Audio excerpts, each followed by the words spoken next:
Islam di masa Bani Umayyah. Sebelum itu, aku mau nanyain kabar kalian nih. Sekarang kan di UTS nih ya. Jadi gimana nih kabarnya? UTS-nya gimana nih? Lancar atau tidak? Gimana Hifzan? Alhamdulillah masih lancar saat ini ya. Kalau Wildan gimana? Sih kemarin jalan-jalan aja nih. Waduh, sangat santai ya. Min satu. Oh, H-1 belajarnya itu. Kalau Ya, alhamdulillah lancar. Kalau lancar coba sedikit. Oke. Arum gimana? Oh ya santai Bu. Arum ini paling santai kelihatannya. Jadi dia paling santai. Iya, betul. Iya. Kalau bisa dibikin pusing kan. Bagus. Patut dicontoh. Kalau Aulia gimana? Alhamdulillah lancar aja. Jangan ngomong ya. Tertekan banget. Ya, kalau aku sendiri, aduh ini pusing banget sih. Hampir nangis sedikit. Sedikit ya. Sedikit. Tapi sedikit ya. Iya, betul. Oh iya, teman-teman. Masih bisa diselamatkan Bu. Oh iya. Masih selamat. Oh ya teman-teman, kan kita tuh belum perkenalan lengkap gitu. Bisa perkenalan mulai dari sekarang bisa? Karena ini patah tak kenal maka tak sayang. Iya. Karena itu kenalkan nama aku Ibnu Renal Isfani, biasa dipanggil Ojan. Nama saya Wildan Aulia Rahman, biasa dipanggil Lili. Pilih. Nama saya Najwa Nurul Ismet, biasa dipanggil Najwa. Nama saya Rumsari, bisa dipanggil Arum. Nama saya Tiffany Aulia, bisa dipanggil Aul. Nama saya Syifa Syarahmi, biasa dipanggil Syifa. Kami semua dari kelas BPI 1E. Kelompok berapa nih? Kelompok 4. Oke, masa berlama-lama lagi. Mari kita langsung ke podcast intinya. Check it out. Ada yang tahu nggak sih? Menurut kalian apa sih Bani Umayyah itu? Ada yang tahu nggak ya? Bani Apa ya? Umayyah. Aku bisa jawab kayaknya. Apa tuh sih? Jadi dinasti Umayyah itu merupakan sebuah dinasti dalam sejarah Islam yang didirikan oleh Muawiyah bin Abu Sufyan bin Harb bin Abdul Manaf yang juga menjadi khalifah atau pemimpin pertama di Bani Umayyah. Oh iya, for your information nih guys, jadi kepemimpinan Islam itu atau kekhalifahan itu harus berasal dari kaum Quraisy. Dan masih berasal dari silsilah Nabi Muhammad SAW. Nah, silsilah Muawiyah bin Abu Sufyan bin Harb bin Abdul Manaf ini juga bertemu dengan Nabi Muhammad SAW pada Abdul Manaf. Jadi harus dari keturunan Nabi. Iya betul. Ya. Jadi harus dari kepemimpinan itu tuh harus dari kaum Quraisy atau keturunan Nabi Muhammad gitu. Kalian tahu nggak dinasti Bani Umayyah berdiri berapa lama? Ada yang enggak? Berdiri Enggak, berapa enggak sih. lama? Berarti dari tahun ke tahun itu ya? Iya, aku tahu. Apa tuh? Dinasti ini tuh berkuasa dari tahun 661 hingga 750 Masehi dengan pusat pemerintah utamanya berada di Damaskus, Syria. Berarti lumayan lama ya? Iya, berarti dari Damaskus Suriah. Berarti Suriah itu berada di mana ya? Di Timur Tengah. Timur Tengah, betul, kota Suriah.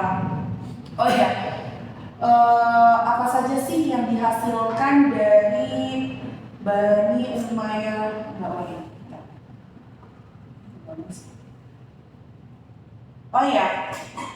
Oh iya, apa saja sih yang dihasilkan dari sejarah peradaban Islam di masa Bani Umayyah itu? Aku tahu. Masa kekuasaan dinasti Umayyah menghasilkan perkembangan signifikan dalam peradaban Islam, termasuk ekspansi wilayah, pembangunan infrastruktur, dan pengembangan seni dan ilmu pengetahuan. Salah satu pencapaian terbesar dari dinasti Umayyah adalah ekspansi ke wilayah luas, mencakup sebagian besar wilayah saat ini dari Spanyol hingga India. Dinasti Umayyah juga memperkenalkan banyak inovasi administrasi dan budaya yang mempengaruhi perkembangan peradaban pada masa itu. Oh, jadi gitu. Jadi ya. Pencapaian besar itu berekspansi wilayah. Ekspansi wilayah ke wilayah mana tadi? India sama Spanyol. Spanyol. Oh yang selanjutnya, Jimmy, kalian ada yang tahu nggak? Tadi kan Aun menjawab ada pembangunan infrastrukturnya. Nah, di sini saya mau nanya kepada kalian semua, ada yang tahu tidak? Atau bisa kasih contoh mengenai pembangunan infrastruktur dalam masa kekuasaan Bani Umayyah ini? Aku tahu. Nah, infrastruktur yang berhasil dibangun oleh masa Bani Umayyah itu, yang pertama, dinasti Umayyah memperluas dan memperbaiki jaringan jalan di wilayah kekuasaan mereka. Jalan-jalan ini memfasilitasi perdagangan dan komunikasi antara berbagai wilayah dalam kekhalifahan. Yang kedua, Bani Umayyah membangun kota-kota baru dan memperluas kota-kota yang sudah ada. Damaskus sebagai ibu kota dinasti Umayyah mengalami pembangunan pesat dengan pembangunan istana, masjid, dan pasar-pasar yang besar. Yang ketiga, dinasti Umayyah juga mengembangkan pengelolaan sumber daya alam seperti pertambangan dan perkebunan untuk meningkatkan ekonomi dan kekayaan negara, dan masih banyak lagi. Berarti pada masa Bani Umayyah itu lumayan bagus ya pembangunan infrastrukturnya dalam kekuasaan Bani Umayyah tersebut. Betul-betul bisa dibilang seperti itu. Iya. Apa sih yang membuat berdirinya Bani Umayyah? Ada yang tahu nggak? Membuat berdirinya Bani Iya. Umayyah. Kayaknya aku tahu berdirinya Bani Umayyah. Berdirinya Bani Umayyah itu tidak terlepas dari masa-masa krisis pada pemerintahan Khulafaur Rasyidin. Puncak kejayaan Khulafaur Rasyidin itu ada pada masa pemerintahan Utsman bin Affan, guys.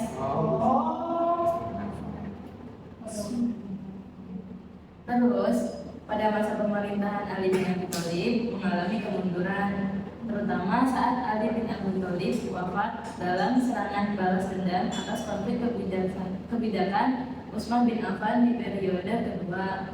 Pada periode kedua. Tapi setelah itu kepemimpinan tidak langsung serta-merta beralih ke Muawiyah bin Abu Sufyan.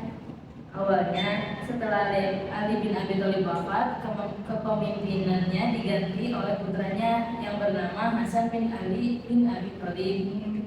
Tapi pada tahun 661 Masehi, Hasan mundur. Kemunduran Hasan ini menyebabkan kekhalifahan Islam dipegang oleh Muawiyah bin Abu Sufyan. Oh gitu.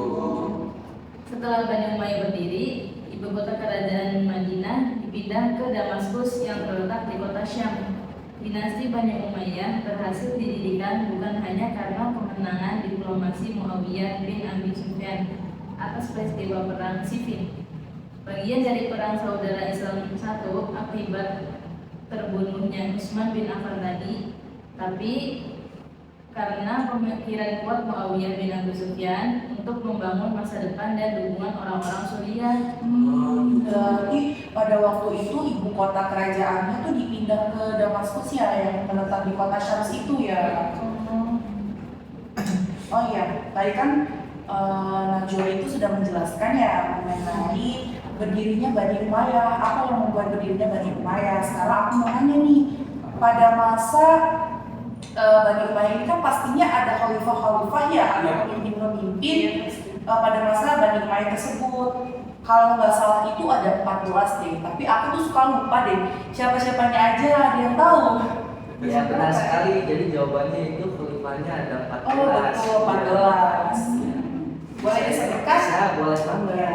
Yang pertama yaitu ada Muawiyah bin Abu Sufyan pada tahun 661 sampai 680 Masehi.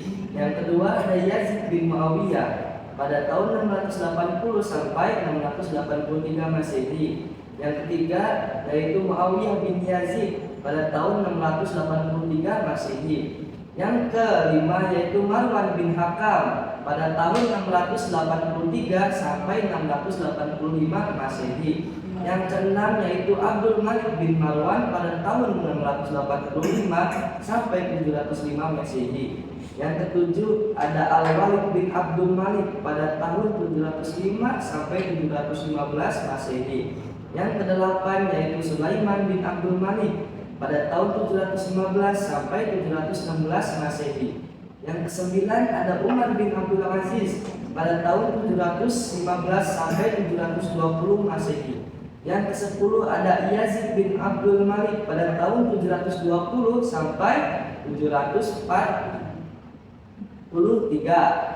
Yang selanjutnya yaitu ada Walid bin Yazid, yaitu pada tahun 743 sampai dengan 744 Masehi. Terusnya yang ke 13 ada Yazid bin Walid pada tahun 744 sampai Yazid bin Walid mah cuma setahun dia, 744 Masehi. Jadi bentar doang ya? Iya, bentar doang. Selanjutnya itu yang ke-13 ada Ibrahim bin Walid pada tahun 744 sampai 745 Masehi. Yang terakhir yaitu ada Marwan bin Muhammad pada tahun 745 sampai 750 Masehi. Jadi itu tokoh-tokohnya. Oh iya, di tokoh-tokoh tersebut kan pasti ada tokoh utama ya dalam peradaban Islam di masa Bani Umayyah ini. Aku boleh tahu nggak sih, di situ kan pasti tokoh utamanya itu yaitu Muawiyah bin Abu Sufyan ya? Iya. Ada yang tahu nggak biografinya tuh apa sih? Iya. Oke, tahu. Iya boleh. Nah, Muawiyah bin Abi Sufyan ini lahir pada tahun 602 Masehi di Mekah, Arab Saudi, dan wafat 690 Masehi di Damaskus, Suriah. Dia mempunyai anak yang namanya Yazid bin Muawiyah serta orang tuanya Abu Sufyan dan ibunya Hindu binti Utbah. Pasangan Abu Sufyan ini adalah Masyun bin Bakal, tempat pemakamannya itu Bab As-Saghir, Damaskus, Suriah. Serta Abu Sufyan ini, Muawiyah bin Abi Sufyan ini mempunyai saudara kandungnya ini Yazid bin Abi Sufyan, Ramlah bin Abi Sufyan, dan Utbah bin Abu Sufyan. Itu teman-teman. Jadi Muawiyah itu punya pasangan juga ya? Aku baru tahu sih. Iya. Tadi kan Hifzan udah menjelaskan ya tentang biografi Muawiyah bin Abu Sufyan. Sekarang aku juga mau nanya lagi nih, apa sih yang terjadi pada masa pemerintahan Bani Umayyah ini? Kira-kira ada hal apa gitu? Pada masa pemerintahan Muawiyah bin Abu Sufyan terjadi perubahan sistem pemerintahan dari demokratis menjadi sistem kepemimpinan yang turun-temurun. Bahkan seluruh rakyat Damaskus diwajibkan untuk setia pada anaknya Yazid. Selain itu, pejabat pada dinasti ini berasal dari keturunan Arab. Berarti demokrasi ya? Iya, demokratis, iya, kepemimpinannya. Mau nanya dong, Boleh. apa saja sih yang melatar belakangnya Muawiyah pertama menjadi seorang pemimpin itu? Muawiyah pertama ya. Jadi yang aku tahu ya, aku baca-baca gitu, pernah baca-baca dari situs website atau buku gitu. Jadi Muawiyah pertama itu menjadi seorang pemimpin itu memiliki banyak pengalaman di bidang politik. Dia juga pernah memimpin pasukan dalam penaklukan Suriah, Palestina, Romawi, dan Mesir. Terus saat menjabat sebagai gubernur Syam, Muawiyah bin Abu Sufyan juga membawahi Palestina dan Mesir. Jadi pada awal Muawiyah saat menjabat, wilayah pemerintahannya itu diperluas sampai ke India, dan totalnya ada 13 orang yang pernah menjadi khalifah pada dinasti Umayyah di Damaskus. Nah, apa saja tuh yang berhasil dicapai pada masa pemerintahan Muawiyah? Yang berhasil dicapai pada Masa pemerintahan masa Muawiyah. Yaitu jawabannya pada masa kepemimpinan Muawiyah bin Abu Sufyan, pasukan pengepung Konstantinopel berhasil ditarik. Pemisahan urusan keuangan dari urusan pemerintahan diatur dengan mengangkat pejabat khusus yang disebut yaitu Sohib al-Faraj. Sohib al-Faraj. Jadi dia tuh pejabat khusus ya. Khusus ya. Oh iya guys, aku boleh nanya lagi nggak kira-kira? Boleh dong. Nah, pada masa mana kekuasaan Bani Umayyah berhasil diperluas?